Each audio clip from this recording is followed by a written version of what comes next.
Étudier la Bible, un podcast hebdomadaire pour approfondir la Bible, parole de Dieu. Hello, on poursuit avec le livre de Samuel. Samuel, on est à présent au chapitre 30. Alors il est un petit peu dense ce chapitre, on va le traiter en 2 fois. Aujourd'hui on va faire la première partie, on va voir que David donc, est de retour à Tsiklag avec ses hommes. Il était renvoyé par Achish, le roi des Philistins. À présent il revient retrouver sa famille. Mais il va découvrir que la ville a été incendiée pendant son absence et que les femmes et les enfants ont été capturés. Alors, on va retrouver David ici, donc dans 1 Samuel chapitre 30, et je vais lire des versets 1 jusqu'au verset 16, dans une version second 21. 2 jours plus tard, lorsque David arriva à Tsiklag avec ses hommes, les Amalécites avaient lancé une attaque dans le Negev et à Tsiklag. Ils avaient détruit et brûlé Tsiklag, après avoir fait prisonniers les femmes et tous ceux qui s'y trouvaient, petits et grands. Ils n'avaient tué personne, mais ils avaient tout emmené et s'étaient remis en route. En arrivant à la ville, David et ses hommes virent qu'elle était brûlée, et que leurs femmes, leurs fils et leurs filles avaient été faits prisonniers. Alors David et la troupe qui l'accompagnait se mirent à pleurer tout haut jusqu'à ce qu'ils n'aient plus la force de pleurer. Les 2 femmes de David, Akinoam de Jizreel et Abigail de Carmel, la femme de Nabal, avaient été emmenées. David fut dans une grande angoisse, car la troupe parlait de le lapider. Tous éprouvaient en effet de l'amertume, chacun à cause de ses fils et de ses filles. Mais David reprit courage en s'appuyant sur l'Éternel son Dieu. Il dit au prêtre Abiathar, fils d'Achimélec, « Apporte-moi donc l'éphod. » Abiathar le lui apporta. David consulta l'Éternel en disant, « Dois-je poursuivre cette troupe? Réussirai-je à la rattraper ?» L'Éternel lui répondit, « Poursuis-la, car tu la rattraperas et tu délivreras les prisonniers. » David se mit en marche avec ses 600 compagnons. Ils arrivèrent au torrent de Bessor, où ceux qui traînaient à l'arrière s'arrêtèrent. David continua la poursuite avec 400 hommes, tandis que 200 s'étaient arrêtés, trop fatigués pour passer le torrent de Bessor. Ils trouvèrent dans les champs un Égyptien qu'ils conduisirent vers David. Ils lui firent manger du pain et boire de l'eau, et lui donnèrent un morceau d'un gâteau aux figues sèches et 2 gâteaux aux raisins secs. Lorsqu'il eut mangé, les forces lui revinrent, car il n'avait pas pris de nourriture et pas bu d'eau depuis 3 jours et 3 nuits. David lui dit, « À qui appartiens-tu et d'où viens-tu » Il répondit, « Je suis un jeune Égyptien, et j'étais au service d'un Amalécite, mais voilà 3 jours que mon maître m'a abandonné parce que j'étais malade. Nous avons lancé une attaque dans le sud du territoire des Kérétiens, sur le territoire de Juda et au sud du territoire de Caleb, et nous avons brûlé Tsiklag. » David lui dit, « Veux-tu me faire descendre vers cette troupe ?» Il répondit, « Jure-moi au nom de Dieu que tu ne me tueras pas et que tu ne me livreras pas à mon maître, et je te ferai descendre vers cette troupe. » Il lui servit ainsi de guide. Alors je m'arrête là, en plein milieu du verset, mais après on enchaîne une autre histoire, donc je m'arrête ici sur cette partie. Alors donc, verset 1er, David et ses hommes sont donc de retour à Tsiklag.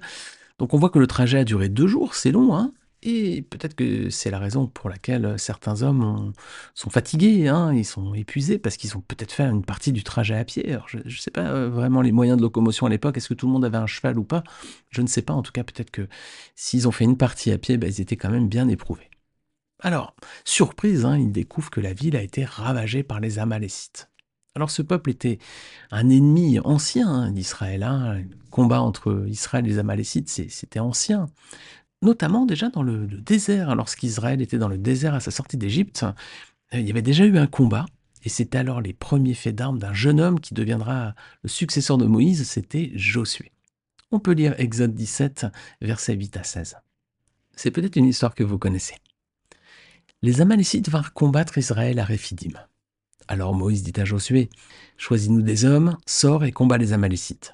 Demain je me tiendrai au sommet de la colline, le bâton de Dieu à la main. » Josué se conforma à ce que lui avait dit Moïse pour combattre les Amalécites. Quant à Moïse, Aaron et Hur, ils montèrent au sommet de la colline. Lorsque Moïse levait la main, Israël était le plus fort, et lorsqu'il baissait la main, Amalek était le plus fort. Comme les mains de Moïse devenaient lourdes de fatigue, ils prirent une pierre qu'ils placèrent sous lui, et il s'assit dessus. Aaron et Hur soutenaient ses mains, l'un d'un côté, l'autre de l'autre. Ainsi, elles restèrent fermes jusqu'au coucher du soleil. Et Josué fut victorieux d'Amalek et de son peuple au tranchant de l'épée. L'Éternel dit à David, « Écris cela dans le livre pour qu'on s'en souvienne, et déclare à Josué que j'effacerai le souvenir d'Amalek de dessous le ciel. » Moïse construisit un autel et l'appela l'Éternel mon étendard. Il dit, parce que les Amalécites se sont attaqués au trône de l'Éternel, il y aura guerre de l'Éternel contre eux de génération en génération. Alors voilà, on voit que déjà c'est ancien, et puis ça continue donc. du temps de David et de Saül, donc parce que c'est la raison pour laquelle Saül aussi a perdu sa royauté, c'est à cause du peuple d'Amalek, à cause d'un conflit avec eux. On avait vu cela dans 1 Samuel 15, voilà.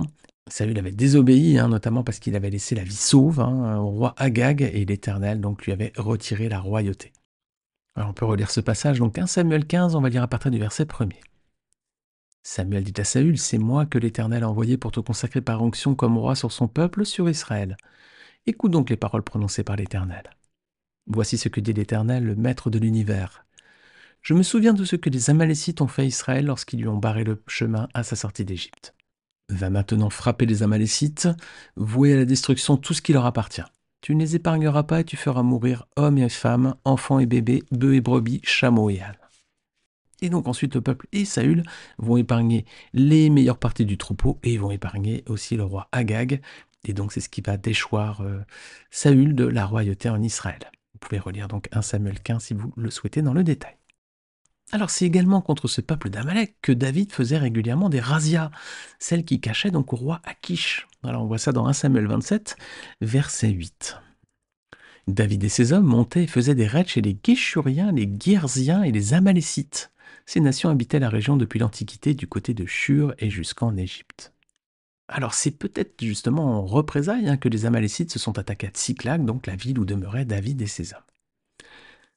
Alors verset 2, donc ces Amalécites, ils n'ont pas seulement détruit et incendié la ville, ils ont également emporté les femmes et les enfants.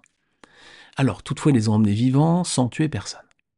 Aujourd'hui, hélas, il y a encore ce genre de pratique, mais les hommes se montrent parfois plus cruels. Lorsque des personnes s'emparent d'une ville ou d'un village, ils massacrent généralement la population. Alors ici, au moins, bon, ils ont été emportés vivants. Alors, versets 3 à 5, lorsque David et ses hommes découvrent la situation, ils sont dévastés. Leur détresse, d'ailleurs, on lit, est si grande qu'ils pleurent jusqu'à en perdre leur force. Bah oui, ils ont perdu leurs biens, mais aussi et surtout leurs femmes et leurs enfants, donc qui étaient innocents et qui ont été emmenés captifs. Alors, verset 6, David a toutes les raisons d'être angoissé parce que ces deux femmes ont été emmenées en captivité, mais aussi maintenant sa troupe menace de le lapider.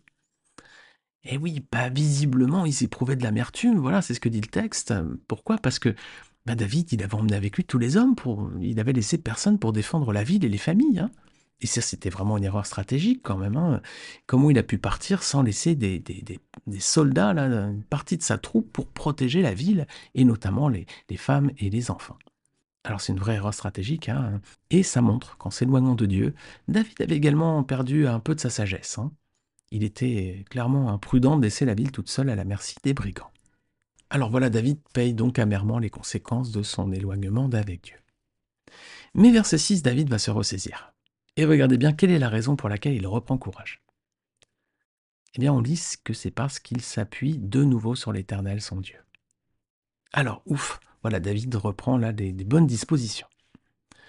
Alors, versets 7 et 9, David demande à présent au prêtre Abiatar de consulter le Seigneur pour lui à travers l'éphod. Alors, l'Éternel va lui répondre et il va lui donner donc les directives à suivre. Alors les amis, Dieu est bon, il ne fait pas de reproche à David ici, malgré tous les errements et l'éloignement de David qu'on a vu depuis quelques chapitres à présent. Bien non, il va lui répondre et lui donner la marche à suivre. Alors ça prouve que David est pardonné, restauré, contrairement au roi Saül, qui avait, rappelez-vous, consulté une médium pour essayer d'obtenir une réponse qui pourrait guider ses décisions. On avait vu ça dans 1 Samuel 28, l'épisode de podcast s'appelait « Peut-on parler aux morts selon la Bible ?» Alors, versets 8 et 9, la réponse donc de Dieu est positive. David va pouvoir aller attaquer les Amalécites et l'Éternel va lui donner la victoire. Alors David, il part au combat avec ses troupes et il arrive à présent au torrent de Bessor. Alors, à ce moment-là, ceux qui étaient à l'arrière, qui traînaient un peu la patte, là, ils s'arrêtent pour faire une pause. Visiblement, ils sont fatigués, ils sont exténués là. Ils avaient fait 2 jours de trajet déjà depuis la ligne de front pour rentrer à Tsiklag. Peut-être qu'ils avaient fait une partie à pied, peut-être. Et ensuite, quand ils sont arrivés en ville, quand ils ont vu cette catastrophe, ils avaient tous pleuré jusqu'à ce qu'ils n'aient plus de force. Donc là, ils sont vraiment épuisés, vraiment. Alors, il y a 200 hommes qui restent à cet endroit et 400 donc, qui vont continuer donc, avec David. Alors, ces hommes qui restent, ces 200 hommes, ils sont peut-être une image pour nous chrétiens. Ils seraient à l'image de ceux qui n'ont pas les forces d'être en première ligne dans le ministère finalement, dans les combats, que ce soit à la prédication ou l'évangélisation par exemple. Alors eux, ils ont pas la force, ils ont pas les capacités d'accomplir cette mission-là. Mais néanmoins, les amis, leur rôle reste utile, hein. Ils peuvent prier et ils peuvent s'occuper d'autres tâches ou d'autres missions dans la maison de Dieu ou au service de son peuple. On verra tout ça un petit peu plus en détail dans le prochain épisode. En attendant, les 400 autres sont partis avec David, hein, et au verset 11 et 12, donc, voilà, les troupes de David font la rencontre d'un jeune homme dans les champs. Alors il l'amène devant David, et le pauvre, comme il est à bout de force, il lui donne à manger et à boire, et le jeune homme retrouve alors des forces. Alors verset 13, David se rend bien compte que c'est un esclave parce qu'il lui demande à qui il appartient. Voilà, donc il se doute bien que c'est pas un homme libre, hein, et il lui demande donc également d'où il vient. Alors le jeune homme lui dit qu'il est égyptien, qu'il était au service d'un Amalécite, mais que celui-ci l'a abandonné à son sort il y a 3 jours parce qu'il était malade. Bon, on voit ici clairement le peu d'humanité des Amalécites, hein. En l'abandonnant comme ça, c'était finalement le condamné à mort, quoi. Malade et tout seul dans la nature, comment allait-il survivre? Bon là, ça faisait déjà 3 jours qu'il n'avait rien mangé, qu'il avait bu, il lui restait peu de chances de survie. Heureusement, voilà, les hommes de David l'ont croisé à ce moment-là. Alors, verset 14, ce jeune homme va livrer des renseignements précieux, hein. Il va dire à David qui sont les auteurs de la prise de Tsiklag. Ce sont les Amalécites, voilà. Alors David lui demande s'il veut bien le conduire, lui et ses hommes, vers les Amalécites. Et regardez bien comment il lui demande, hein. Notez bien qu'il ne l'oblige pas. Il lui dit pas dis-moi où ils sont, il lui dit veux-tu me faire descendre vers cette troupe? Alors il lui pose la question, hein, il lui demande si personne veut bien. Pourtant, David, il était en position de force, hein. Il avait avec lui 400 hommes prêts à faire la guerre, et en face de lui, il avait un jeune homme malade et épuisé qui n'a pas mangé rien bu depuis 3 jours. Alors ici, on voit l'humanité de David, hein, qui contraste avec la cruauté des personnes qui avaient détruit Tsiklag et capturé femmes et enfants. Alors le jeune homme est d'accord, mais il a quand même certaines conditions. Il demande à David de jurer au nom de Dieu qu'il ne le tuera pas et qu'il ne le livrera pas à son maître. Alors la réponse de ce jeune homme peut nous surprendre. Déjà, il demande à David de jurer au nom de Dieu. Pourtant, c'est un Égyptien, hein, là encore. Donc, il était issu d'un peuple polythéiste et idolâtre. Donc, il lui demande de jurer au nom de Dieu. Donc, Dieu au singulier, hein. Pourtant, donc, voilà, c'était un Égyptien polythéiste idolâtre. Alors, peut-être que il savait que David était juif, et donc il craignait le Dieu unique, hein, le Dieu vivant, l'Éternel. Mais ça rappelle quand même l'attitude du roi Akish au chapitre précédent, hein. Rappelez-vous, 1 Samuel 29, verset 6. Akish appela David et lui dit « L'Éternel est vivant, tu es un homme droit et j'aime te voir aller et venir avec moi dans le camp. » Alors peut-être que c'est la même approche que Akish, peut-être qu'ils savent qu'en face de lui ils ont un juif, donc un homme qui craint le Dieu unique.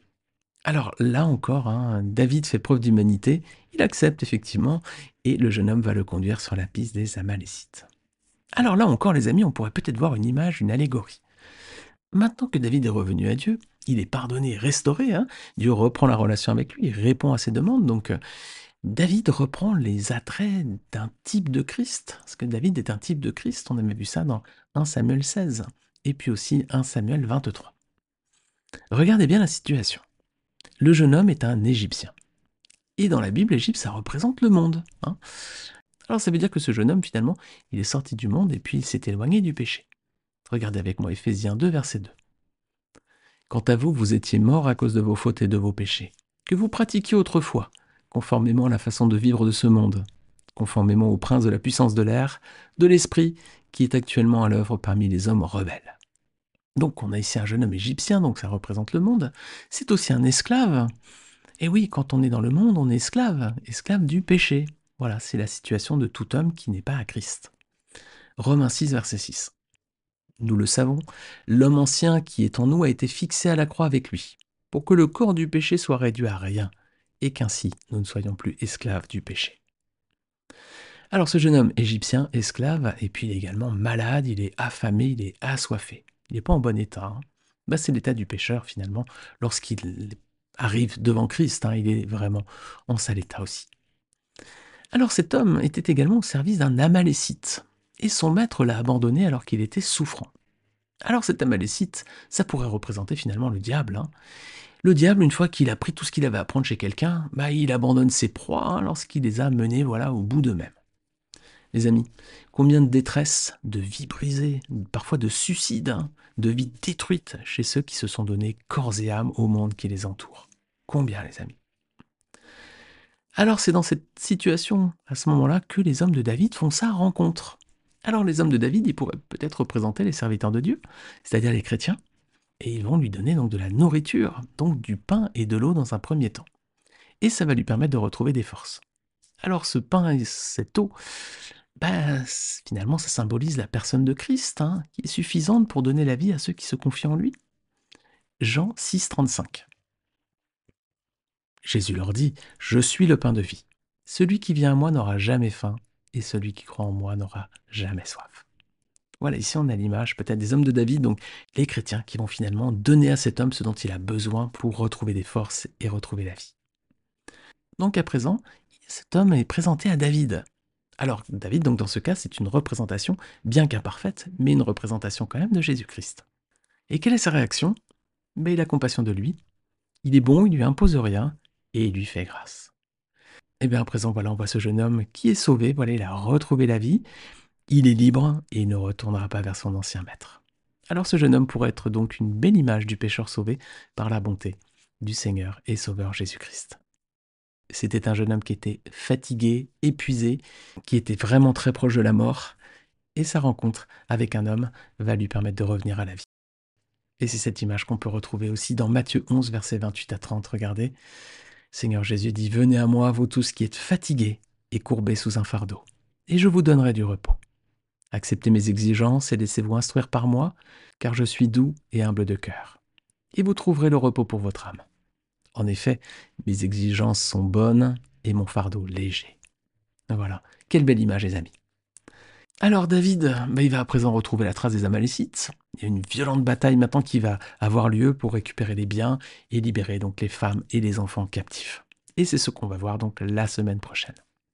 J'ai hâte de vous retrouver pour la suite de cette étude, les amis. J'espère que ces émissions vous permettent autant que moi de grandir dans la parole. Amen les amis. Amen. Je vous dis à la semaine prochaine. Ciao ciao.